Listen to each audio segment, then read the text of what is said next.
Have you ever walked away from a conversation just uh, totally frustrated, thinking, did they even hear me? Oh, yeah. Or maybe worse, like, did I even make my point clear? Definitely. It feels like we're constantly talking, but sometimes the message just doesn't land. We talk at each other, not with each other. Exactly. It's such a common thing. And yeah, it often feels like we're supposed to be mind readers or something. Right. But that's precisely the problem Allison Frederick tackles in her really comprehensive course on communication strategies.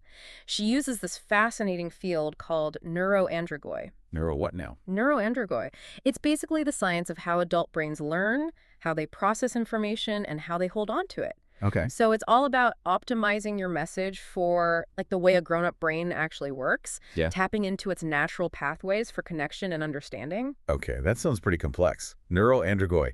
So how does understanding the adult brain actually change how we communicate? What are we really trying to get out of this deep dive? Well, the core idea, the real insight, is that communication is obviously two-way. Hmm.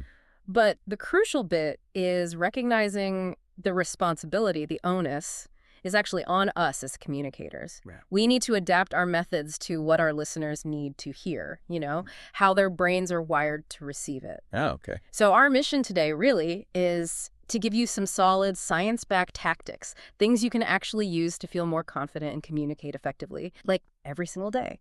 We're digging into the neuroscientific how behind making that connection happen. Okay, I'm intrigued.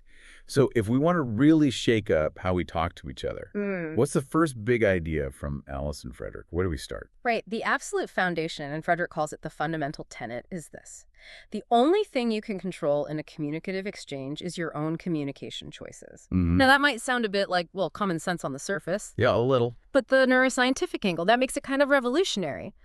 Our brains, see, they're wired to filter everything based on their existing pathways, their biases. So the powerful thing here isn't trying to force them to listen differently. It's about you tweaking your message so their brain is actually ready to receive it. Whoa, that's a big shift in thinking. Yeah. But let's be honest, most of the time when things go wrong, my first reaction is, they weren't listening. Blame the other person. Of course. It's human nature. So what's the biggest hurdle to really taking that on board? And how does Frederick help us actually do it, not just nod along and agree intellectually? That's a really fair question. It definitely pushes against some deep habits. The biggest hurdle is shifting that internal sense of control. It feels like putting all the weight on our shoulders. Right. But Frederick's point, grounded in this brain science, is that it actually empowers you. It gives you the tools, the strategies to make choices that work. Instead of wasting energy trying to change something you can't control someone else's brain, you focus on what you can. It frees you up to be effective. Okay, empowerment. I like that. So if we're focusing on our choices, how do we make sure what we're saying actually, sticks, stays with them for longer than 30 seconds? How do we kind of hack the brain for better memory? Ah, yes, memory. That's critical. Frederick explains that memory isn't just one thing or in one spot in the brain. Right. You've got sensory memory gone in a flash. Short-term memory holds maybe like 7 things for 15, 30 seconds max. Okay. Then working memory, that's your mental scratch pad.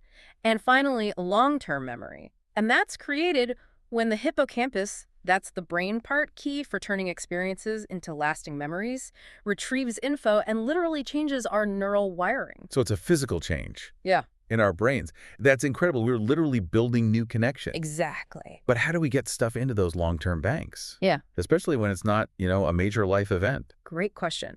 Frederick gives specific strategies. First one, emphasize context and purpose.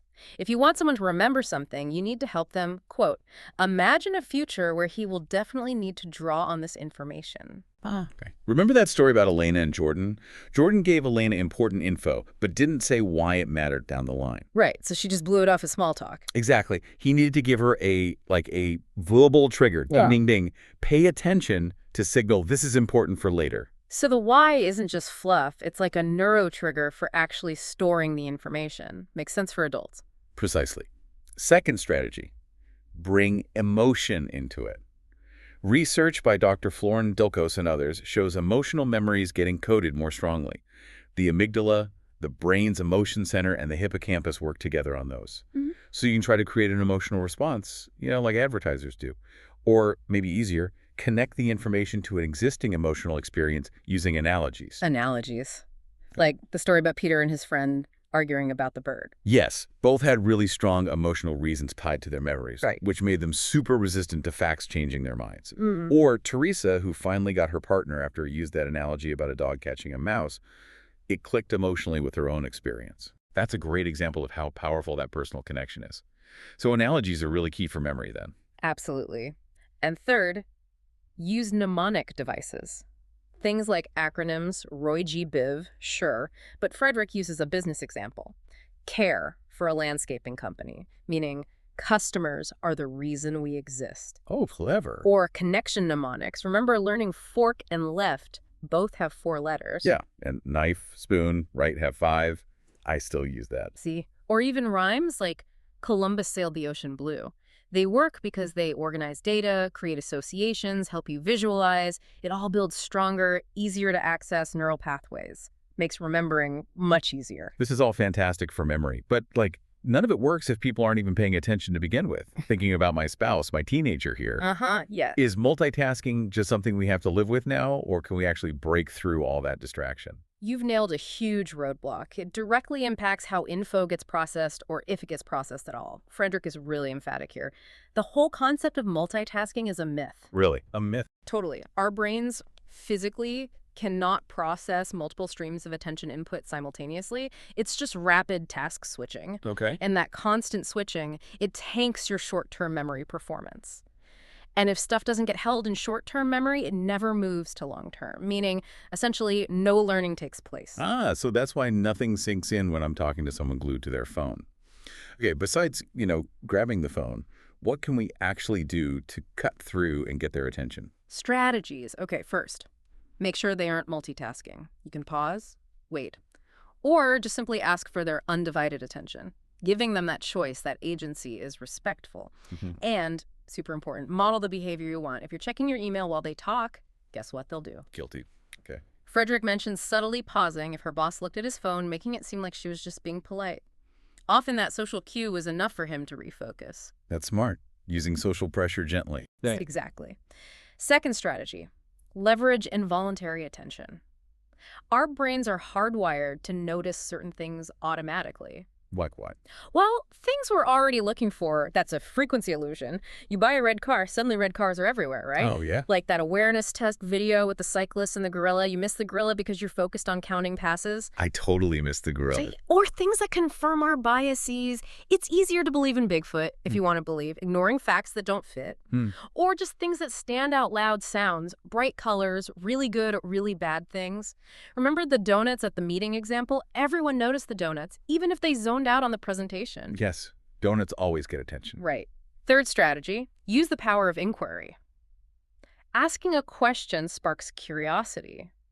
And neuroscientist Matthias Gruber says curiosity puts the brain in a state that is generally conducive to learning any information. Wow. Cool. It actually activates reward centers in the brain and boosts recall, even for stuff that wasn't part of the question. So asking a question isn't just about getting them to look at me. It's literally prepping their brain to learn what comes next. Yeah. Like a curiosity vortex. Exactly. Think review questions like, do you remember? Or generative ones, I wonder. Frederick sometimes asked a colleague about a fashion show she knew they both piqued their curiosity, then smoothly transitioned to a work topic. I never thought of it like that. Priming the brain for learning with a question? That's clever. And finally, crucially, be clear, be succinct, and really consider your audience. Dr. Gemma Briggs says, attention is actually task-dependent, and it has everything to do with the extent to which a person is motivated to selectively attend. So make it easy and relevant for them. Help them see themselves in what you're saying, like Frederick puts it. Don't just talk about what you want to say. Remember the Friends example. Phoebe couldn't connect with Joey's sister because the sister only talked about her own stuff, never making it relevant to Phoebe. Right. It was all about her. Okay, this is a lot, but it really connects. Seeing how these strategies actually work with our brain's wiring. So we've covered memory, attention. What's the big picture goal here? And what are the toughest challenges left? Well, the ultimate goal is what Frederick calls impactful communication. Simple, right? That your communication accomplishes what you wanted to accomplish. That your message is clear and understood. Makes sense. And a really core neuroscientific principle from James Zoll is that no one can understand anything if it isn't connected in some way to something they already know. Learning literally builds new neural networks by linking onto existing ones. You're not wiping the slate clean, you're building bridges. So true understanding means we have to meet people where they are, connect to what's already in their head. Yes, absolutely. And there are more ways to do this. Beyond questions and analogies, we can create enriched environments. Enriched environments, like fancy offices. Haha, not necessarily. It means using multiple types of stimuli. Pictures, charts, sounds, stories, examples, colors. The more ways you present information, the more chances the brain has to hook onto something familiar. Ah, okay. Think about the blue whale example. Show a picture, play the sounds, compare its size to a boat, its weight gain to a baby's, multiple connections. Or think about those advertising jingles from when we were kids. Oh man, yeah. They stick in your head forever. Right, because they're multi-sensory, enriched experiences, they build really strong neural connections. Like the Oscar Mayer Wiener song. Yeah. It's in my head now. Exactly. We can also use chunking, breaking down complex stuff into smaller digestible bits, like Yeah. phone numbers, right? Or using categories like who, what, when, where, why. It just reduces the mental load. Mhm. And then there's scaffolding that's like assisted learning, giving hints, prompts, baby steps. Frederick uses the example of learning photo editing software.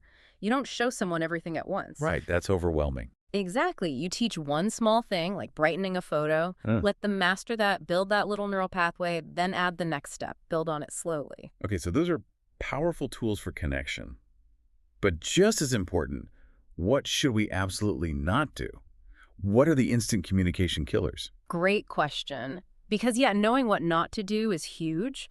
Frederick really emphasizes avoiding jargon. Oh, big one. Huge. Jargon leads to, quote, motivated resistance to persuasion and a difficult processing experience. It basically erodes confidence and trust. Unless you are 100% sure your listener speaks your specific lingo. You've lost them. Worse, you haven't impressed your listener. You've alienated them. Think about buzzwords like best practice or bleeding edge. Wow. Or if you tell your neighbor about FIFO, first in, first out from your retail job, they probably won't ask what it means. They'll just nod and mentally check out. Their brain hits a wall. Okay, avoid jargon, got it. Yeah. But what about when someone's really resistant? Like maybe they're super stressed out, or they just fundamentally disagree with you on something big. Do these strategies even work then against those deep roadblocks? That's a critical point. And yes, it's tough. Frederick talks about two major roadblocks that directly mess with brain function: the anxious versus curious brain and prior experience acting as a roadblock. Anxious versus curious. Okay. So when someone's stressed, their brain basically diverts all its resources to dealing with perceived danger. And danger now can mean fear of uncertainty, fear of being wrong. Right, not just physical threats. Exactly. This flips on the anxious brain, which shuts down rational thinking and, crucially, the ability to learn new things. So your job number one is to create a safe space for those with whom you communicate. But how do you do that? In the middle of a conversation, you can't just flick a switch and make someone feel safe, especially if they're already worked up. You're right. It's not magic. It's about deliberate strategy. You build confidence using that chunking and scaffolding we talked about, making things feel manageable. You proactively try to create a positive emotional connection, maybe with humor or a relatable story. You foster a sense of community, like we're in this together. And maybe most importantly, you explain and model that it's okay to make mistakes, to fail. Remember the story about Chili the Chihuahua? How he just shut down when he got frustrated? Or the team leader whose own visible frustration made his team too scared to learn? The anxious brain needs security before the curious brain can even show up. That totally reframes safety. It's not just a feeling, it's something you actively build through communication. Okay, what about the other one? Prior experience getting in the way. Yeah, this one's fascinating because prior experience is essential for learning, right? We connect new stuff to old stuff, but it can also lead to what researchers call cognitive entrenchment. Basically, previous knowledge that is difficult to change.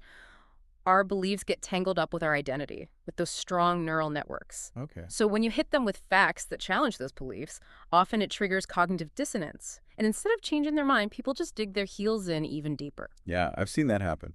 Frederick uses the example of trying to talk politics or religion with someone who sees things very differently. Arguing is the worst thing you can do. It just makes those existing pathways stronger. So is it hopeless then on those really ingrained things? Not entirely hopeless, but it requires a different approach. Frederick suggests the best way is to be open to genuinely learning more about them as a person. Less confronting, more connecting. Exactly. Ask open-ended questions. Share your own experiences, but gently, non-confrontationally. Build empathy first. Create a bridge of potential understanding. It takes patience, she says, and baby steps. Focus on tiny connections, not trying to flip their whole worldview at once. And when someone has what she calls an incomplete connection, basically, a wrong idea based on some correct information, you don't just shout, "No, that's wrong." Right, that shuts them down. Totally. Yeah. Instead, you build on that incomplete connection and gently reroute it. Think of it like building a new, clear exit ramp off their existing mental highway. Guide their current understanding towards the right destination. She did this with Bert, remember? The guy mixing up multimodal and intermodal shipping. Yeah.